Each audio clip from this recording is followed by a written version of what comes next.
Bienvenue au Landtag, le Parlement du Land de Rhénanie-Palatinat. Les députés nouvellement élus de la 18e législature se réunissent aujourd'hui dans la salle plénière de l'Hôtel de l'Ordre Teutonique pour une séance commune. Dans ce film, nous vous montrons comment un nouveau Landtag voit le jour à Mayence. Nous vous expliquons également pourquoi un Landtag est important, quelles sont ses attributions et en quoi cela vous concerne. Tous les 5 ans, les citoyennes et citoyens du Land de Rhénanie-Palatinat élisent leurs représentantes et représentants au Parlement. Le jour des élections, le 14 mars 2021, a été précédé d'une campagne électorale particulière en raison de la pandémie de Covid-19. Les candidates et candidats n'ont pas pu faire de porte-à-porte comme à l'accoutumée. La campagne électorale s'est déroulée principalement par voie numérique. Cette année, la part de vote par correspondance a été particulièrement élevée. Le dimanche des élections, à 18 h, les premières projections concernant l'issue du scrutin ont été annoncées. À l'issue du dépouillement de tous les votes, le résultat était clair. Pour la première fois, 6 partis sont rentrés au Landtag.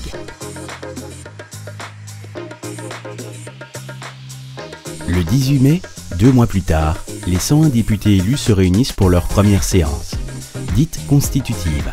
En raison de la pandémie de Covid-19, les mesures de distanciation sociale et le port du masque s'imposent dans la Rheingoldhalle à Mayence. La coutume parlementaire veut que la doyenne ou le doyen des députés préside la première séance jusqu'à l'élection du président du Parlement.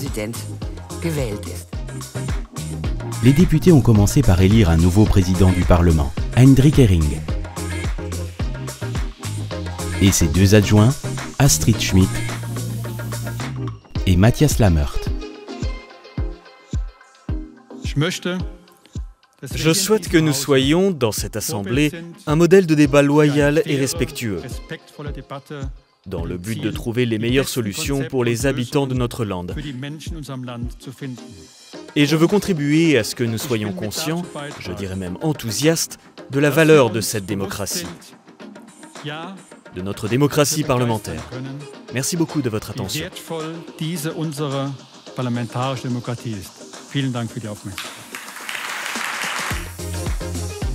Lors de cette première séance, les députés ont également élu à bulletin secret la nouvelle ministre-présidente de Rhénanie-Palatinat, Malu Dreyer, du SPD. Je suis tenu de poser la question. Madame la députée Dreyer, acceptez-vous cette élection? Monsieur le Président, j'accepte cette élection et je vous remercie de tout cœur de votre confiance. Merci beaucoup. Après son élection comme ministre-présidente, Malu Dreyer a nommé son cabinet qui, comme elle, a prêté serment devant le président du Landtag. Le véritable travail du Landtag de la 18e législature peut ainsi commencer. L'Allemagne est un État fédéral composé de 16 Länder. Chaque Land a son propre parlement. Le Bundestag, autrement dit le Parlement fédéral, et les parlements des Länder ont chacun leurs propres attributions qu'ils remplissent de manière autonome. Le Landtag représente les citoyennes et citoyens du Land de Rhénanie-Palatinat. Les attributions, les fonctions et la composition du Landtag sont régies par la Constitution de la Rhénanie-Palatinat. Le Landtag représente le peuple. Il élit la ministre-présidente ou le ministre-président et confirme le gouvernement du Land. Il vote les lois et le budget du Land, contrôle le gouvernement et traite publiquement de toutes les questions importantes qui concernent notre Land. Le Landtag se compose des 101 députés élus, qui appartiennent actuellement à 6 groupes parlementaires au sein du Parlement. Dans la salle plénière du Landtag, tous les députés ont une place fixe. Le président du Landtag, ou sa vice-présidente, ou son vice-président, ainsi que 2 députés secrétaires de séance forment le bureau de séance.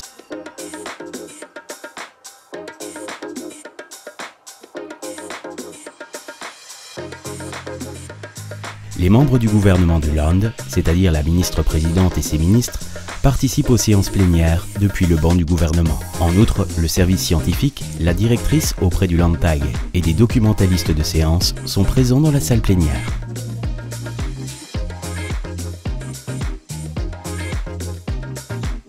Les députés du Landtag se regroupent en groupes parlementaires. Ceux-ci correspondent à l'appartenance à un parti, si bien qu'il y a actuellement 6 groupes parlementaires au Landtag. Ils coordonnent l'activité parlementaire de leurs membres, adoptent une position commune sur les questions politiques et informent le public, c'est-à-dire vous, de leur travail. Une mission importante de tous les groupes parlementaires est en outre de contrôler et de surveiller le travail du gouvernement du Land.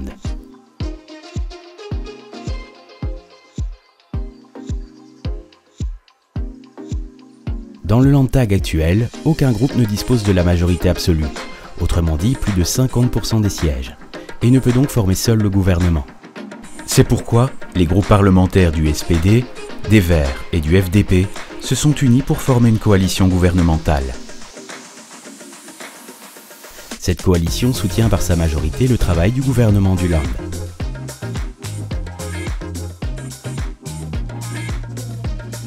Tous les groupes qui ne soutiennent pas le gouvernement font partie de l'opposition parlementaire. L'opposition est souvent en désaccord avec la coalition et le gouvernement. Elle fait donc souvent des contre-propositions et dépose ses propres propositions de loi et motions au Parlement.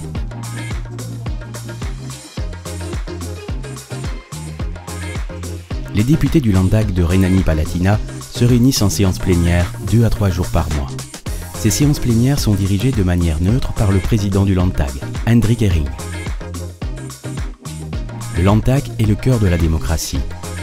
Lors des séances plénières, les députés débattent publiquement et de manière controversée de l'avenir du pays, votent des lois et d'autres décisions importantes et veillent à la transparence et la diversité des opinions.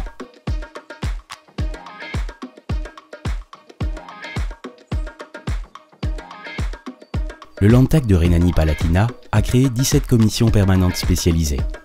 Elles se composent en général de 12 membres désignés par les différents groupes parlementaires. Les mêmes règles de majorité s'appliquent ici que pour le Landtag pris dans son ensemble.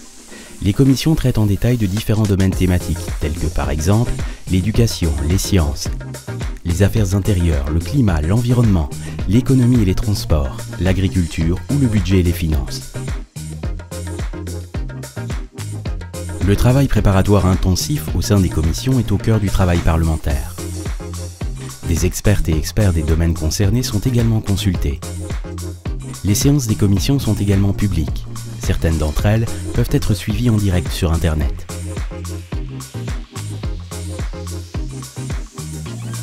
La députée Marion Schneid est présidente de la commission des sciences. Elle vous raconte ce que c'est que de présider une commission au Parlement.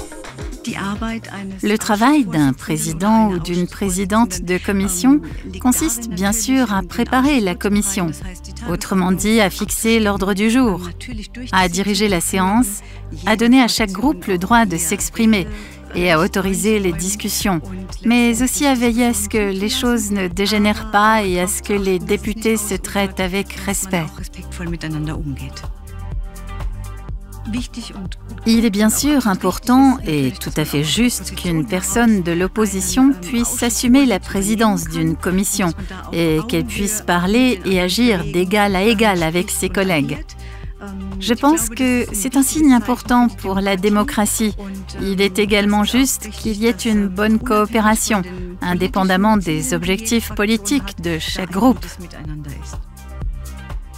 Le plus grand défi auquel je suis confrontée dans mon travail est de faire comprendre aux gens les décisions que l'on prend au niveau politique et de communiquer les raisons pour lesquelles nous prenons telle ou telle décision. Et bien sûr, les décisions ont toujours des inconvénients pour un certain nombre de citoyennes ou citoyens. Mais là aussi, il faut savoir communiquer. C'est souvent difficile de faire comprendre notre travail aux gens. Oui, c'est au sein des commissions spécialisées qu'a lieu le véritable travail de détail. Autrement dit que nous discutons des propositions. Nous prenons également en compte les propositions de loi qui ont été transmises par l'Assemblée plénière à la Commission. Nous les traitons et essayons le cas échéant de les reformuler. Cela revient ensuite sous forme de recommandations à l'Assemblée plénière. Les commissions spécialisées font donc un travail important pour pouvoir finalement s'imposer dans le débat en séance plénière. En plus de leur travail dans les commissions, les députés du Landtag ont bien sûr de nombreuses autres tâches. Lana Horstmann représente la circonscription de Nieuw-Wit et vous emmène voir son travail sur le terrain. En tant que députée du Landtag, je représente les intérêts et les préoccupations des habitants de ma circonscription. Je m'en occupe et, le cas échéant, je présente aussi des sujets à Mayence. En outre, j'ai bien sûr le droit de participer ici à la politique et de prendre des décisions et donc de contribuer à poser les jalons de l'avenir de notre pays. En tant que députée relativement jeune, j'ai bien entendu un autre regard sur les thèmes et les contenus. Néanmoins, il est évidemment important d'avoir un bon mélange de jeunes députés et de députés expérimentés. L'objectif du travail dans ma circonscription est bien sûr pour moi d'être en contact permanent avec les gens, de découvrir où le bas blesse, quelles sont leurs préoccupations, que l'on doit bien sûr ensuite mettre en œuvre politiquement et d'être tout simplement présente, d'être sur place avec les gens. Ma semaine de travail typique se déroule de la façon suivante. Le lundi et le vendredi, je parcours ma circonscription. Le mercredi, je suis toujours ici à Mayence où se tient la réunion du groupe parlementaire. Le mardi et le jeudi ont lieu les séances de commission. Bien sûr, quand il y a des jours de séances plénières, la semaine est encore un peu plus chargée et nous avons plus de temps de présence ici à Mayence. Le président du Landtag joue un rôle particulier au sein du Parlement. Hendrik Ehring vous explique pourquoi ce n'est pas seulement le cas les jours de séance plénière. Le 18 mai, j'ai été réélu président du Landtag, ce qui vous remplit naturellement de joie d'avoir obtenu à nouveau la confiance du Landtag. En tant que président du Landtag, j'ai pour mission de présider les séances et de veiller à ce que les décisions soient prises conformément à la Constitution. Mais j'ai également pour mission de représenter le Landtag à l'extérieur et de diriger l'administration. Les décisions prises au Landtag sont le résultat d'un long processus. Celui-ci est préparé de manière intensive par le travail en commission et est souvent précédé d'un processus de dialogue intensif entre les groupes parlementaires et les groupes sociaux. C'est pourquoi ce qui est finalement décidé ici au Landtag est quelque chose qui a été intensément préparé, qui a été intensément discuté au préalable. C'est aussi cela qui fait la valeur de la démocratie parlementaire. Après d'importants travaux de rénovation, le Landtag siège à nouveau depuis cette législature dans son siège habituel, l'hôtel de l'Ordre Teutonique à Mayence. L'hôtel de l'Ordre Teutonique est un bâtiment chargé d'histoire. Aucun autre édifice n'a une telle tradition démocratique. C'est depuis le balcon de l'hôtel de l'Ordre Teutonique que fut proclamée au XVIIIe siècle la République de Mayence, la première tentative démocratique en Allemagne. Le drapeau original de la fête de Hambach de 1832 a également retrouvé sa place dans la salle plénière du Landtag. C'est l'un des plus anciens drapeaux aux couleurs noir, rouge, or qui représente la liberté, l'unité et la démocratie en Allemagne. Avec la rénovation de l'hôtel de l'Ordre Teutonique, un lieu de démocratie attrayant, moderne et adapté à son époque a vu le jour, dans lequel l'histoire, le présent et l'avenir se rejoignent et qui est ouvert aux citoyennes et citoyens. Le Landtag contribue à renforcer la démocratie et le sentiment démocratique, en ouvrant ses portes au plus grand nombre de personnes possible et en leur permettant ainsi d'avoir un contact avec les politiciennes et politiciens et de comprendre comment fonctionne la démocratie. C'est une contribution importante au sentiment démocratique. Nous sommes l'une des rares générations à avoir la chance de vivre dans une société ouverte, libre et démocratique. Bien peu ont eu cette possibilité dans le passé. Je souhaite que les citoyennes et citoyens se rendent compte de la valeur d'une société ouverte et libre, de la valeur d'une démocratie qui fonctionne, et qu'elles et ils prennent conscience que chacun doit apporter sa contribution, que nous devons nous traiter mutuellement avec respect, pour que nous devions vivre dans une société ouverte et libre. Ce sont des conditions indispensables pour que la démocratie puisse fonctionner. Chacun doit apporter sa contribution dans son environnement personnel. Vous souhaitez vous faire votre propre idée du travail de votre Landtag ou échanger avec vos députés du Landtag sur les thèmes politiques qui vous intéressent? Alors, venez visiter le Landtag à Mayence. Nous nous ferons un plaisir de vous y accueillir.